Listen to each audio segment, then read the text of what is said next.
నమస్తే అన్న, అందరికీ నమస్కారం. కువైట్లో ఇటీవల కాలంలో కొంతమంది కువైటీలు ఎవరైతే ఉన్నారో ఎక్కడికి వెళ్ళినా సరే కానీ ఎక్కువసేపు వెయిట్ చేయలేకపోతూ ఉన్నారో, తమ యొక్క పనులు స్పీడ్గా కావడం లేదని చెప్పేసి కొంతమంది అయితే ఉద్యోగులు మరియు హాస్పిటళ్లకు వెళితే సిబ్బంది మరియు డాక్టర్ల పైన కూడా దాడి చేస్తూ ఉన్నారు. అలాగే దీనిని కోర్టులు తీవ్రంగా పరిగణిస్తూ ఉన్నాయి.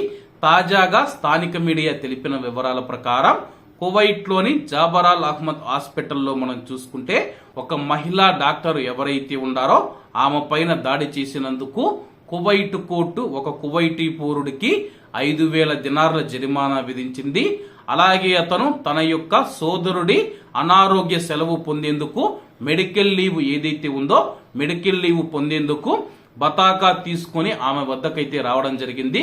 అలాగే నా యొక్క సోదరుడికి అనారోగ్యంగా ఉందని చెప్పేసి మెడికల్ లీవ్ సర్టిఫికెట్ కావాలని చెప్పేసి, అలాగే యొక్క మహిళా డాక్టర్ మనం చూసుకుంటే అతన్నే మీరు తీసుకురావాలని చెప్పేసి అతడు వచ్చిన తర్వాత అతన్ని చూసి మెడికల్ లీవ్ సర్టిఫికెట్ ఇస్తానని చెప్పింది. తర్వాత ఇద్దరి మధ్య అయితే చిన్నపాటి గొడవ జరిగింది. అలాగే ఆ యొక్క మహిళ ఎంతసేపు చెప్పినా వినకపోవడంతో అయితే ఆ డాక్టర్ పైన కువైటీ దాడి చేయడంతో ఆ యొక్క మహిళా డాక్టర్ వెళ్లి పోలీస్ స్టేషన్ లో కంప్లైంట్ ఇవ్వడం జరిగింది. ఇలా ఒక కువైటీ పౌరుడు నా మీద దాడి చేశాడని చెప్పేసి విచారించిన పోలీసులు అతన్ని కోర్టుకు రెఫర్ చేయగా విచారించిన కోర్టు 5,000 దినార్ల జరిమానా విధిస్తూ తాజాగా తీర్పునిచ్చింది. కాబట్టి అందరూ బాగుండాలి, అందులో మనం ఉండాలి. అందరికీ నమస్తే అన్న, జై హింద్.